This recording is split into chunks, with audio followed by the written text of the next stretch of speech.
ചേട്ടാ.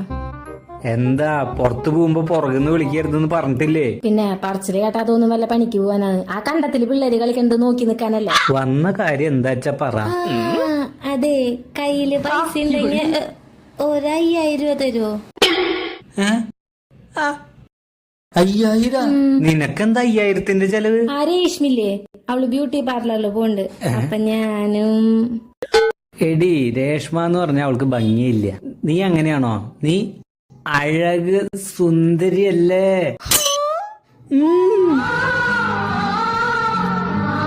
എന്നെ കാണുമ്പോഴേ ചെറുപ്പത്തിലെ എല്ലാരും പറയാറുണ്ട് ഞാൻ സുന്ദരിയാണെന്ന്. പറഞ്ഞിട്ടുണ്ടാവും. അതെ, നീ രേഷ്മയോട് അധികം സംസാരിക്കാൻ പോണ്ട, അവള് വഴി തെറ്റിക്കും. കേറിപ്പോ. ഓഹ്, രേഷ്മയ്ക്ക് 5,000 ഒപ്പിച്ച് ഞാൻ 5 പേരുടെ കടം വാങ്ങിച്ചിട്ടാ. ചേട്ടാ ഇനി എന്താ?